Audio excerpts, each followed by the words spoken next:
Hello friends, कैसे हैं आप सब। माई सेल्फ अनु शर्मा। दोस्तों, आज मैं आपके साथ एक ऐसी होम रेमेडी को शेयर करने वाली हूँ जो मेरी मम्मा ने बनाया था।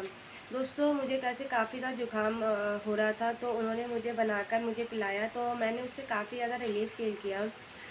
तो फ्रेंड्स, मैंने सोचा क्यों ना मैं ये होम रेमेडी आपके साथ शेयर करूं, और जैसे आपको दोस्तों कभी जुकाम सर्दी खांसी हो तो आप घर पे उसे बना सकें और अपनी जो सर्दी खांसी को ठीक कर सको। तो दोस्तों, उसे बनाने के लिए हमें कौन कौन सी इंग्रेडिएंट्स की ज़रूरत होगी मैं अभी आपको बताऊंगी।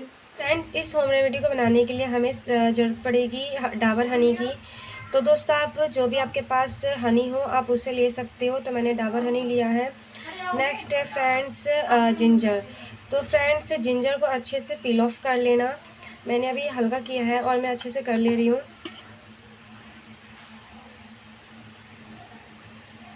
सो फ्रेंड, देख सकते हो मैंने अच्छे से इसे पील ऑफ कर लिया है।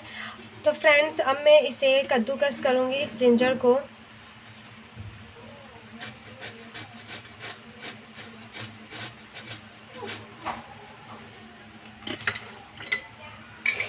अब मैं इसका अच्छे से रस निकालूंगी।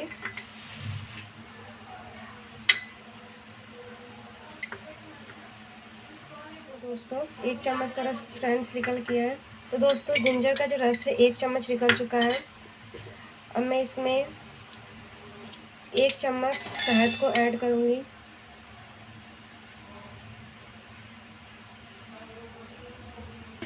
शहद को आप इसमें अच्छे से मिक्स कर लें। इससे 1 चम्मच जो है फ्रेंड्स, 1 चम्मच आप, जैसे आपको सर्दी खांसी कुछ भी हो फ्रेंड, तो आप 1 चम्मच इसे पी सकते हो। आपको काफ़ी ज़्यादा रिलीफ फील होगा। मैंने पिया था तो मैंने काफ़ी रिलीफ फील किया। तो दोस्तों, ये रहा मेरा होम रेमेडी जो मैंने बनाया था। दोस्तों, मैंने सुबह तो पिया है, मुझे काफ़ी ज़्यादा रिलीफ फील हुआ है, तो फिर मैं अब शाम को पी रही हूँ। फ्रेंड्स, आपको ये होम रेमेडी कैसा लगा मुझे कमेंट बॉक्स में ज़रूर बताएं। एंड दोस्तों, और भी अच्छे अच्छे वीडियो को देखने के लिए हमारे चैनल को ज़रूर सब्सक्राइब करें और वीडियो को ज़रूर लाइक करें। तो फ्रेंड्स, मिलते हैं नेक्स्ट वीडियो में। Till then, bye bye.